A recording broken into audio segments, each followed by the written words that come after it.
Um poema de aço e concreto atravessando o Potengi, erguido na Natal de 1912. Uma cidade ainda sem energia elétrica e com 15 mil habitantes apenas. O governador era Alberto Maranhão. O prefeito, o coronel Joaquim Manuel de Moura. E apesar de pequena, a cidade ganhava sua primeira ligação entre os dois lados do rio Potengi. Uma obra que ficou na história.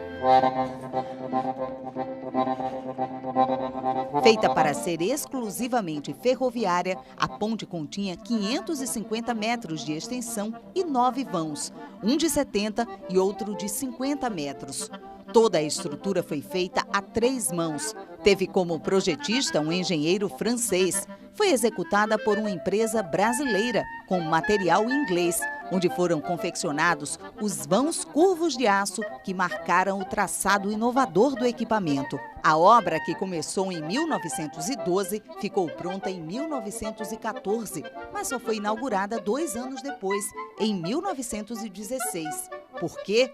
O engenheiro Manuel Negreiros, professor do IF e apaixonado pelo tema, descobriu o motivo. Eu fui pesquisar e vi que ela ficou pronta, mas a linha férrea, que chamava linha de ligação, tem toda uma história de linha de ligação que ia da ribeira até a cabeceira da ponte, tinha várias desapropriações, vários proprietários entraram na Justiça Federal e a Justiça Federal mandava parar a obra. Aí daí durou mais 2 anos para se concluir essa linha de ligação. Manuel Negreiros pesquisa a antiga ponte de ferro há mais de 20 anos. Há 5 prepara um livro sobre o assunto. Chegou a viajar para a Inglaterra só para conhecer a companhia que construiu a estrutura da ponte. Foi ele quem descobriu também os segredos das enigmáticas fundações, que chamaram a atenção pela sua solidez e conservação até os dias de hoje. Alguns achavam que era estaca batida, outros que era estaca metálica, outros que era estaca de concreto, nada disso. É um tubulão executado a ar comprimido. Primeiro desce o tubulão de concreto, vai descendo, de concreto não, de metálico, vai descendo. Quando chega lá embaixo, ainda oco, ele começa a concretar só as paredes do fundo para cima, e o miolo dele é cheio de terra, de areia. Para quê? Para dar peso, para que o movimento das águas não tombe ele. E esses tubulões, eles variam, mostrando aqui, eles variam entre 10, 12, tem um até que foi a 14 metros de profundidade, onde ele é apoiado num cascalho, tá certo? A 10, 12 metros de profundidade, vencendo lama, vencendo argila, vencendo uma argila mais dura e só aqui um cascalho mais resistente. Em 1916, toda essa estrutura fez da Ponte de Ferro de Natal a maior obra desse porte do Norte e Nordeste, título que a cidade carregou por longos anos.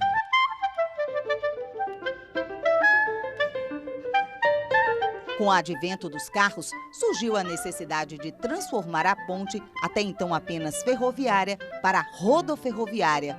Foi então que, em 1944, a estrutura ganhou tábuas de madeira que passaram a permitir a passagem dos primeiros veículos. Essa ponte, desde o projeto dela, era para ter sido rodoferroviária.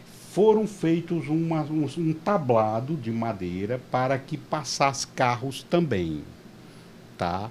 E ficou passando carro em mão única. Passava uma leva, depois outra leva, numa hora que o trem não passava, em 44.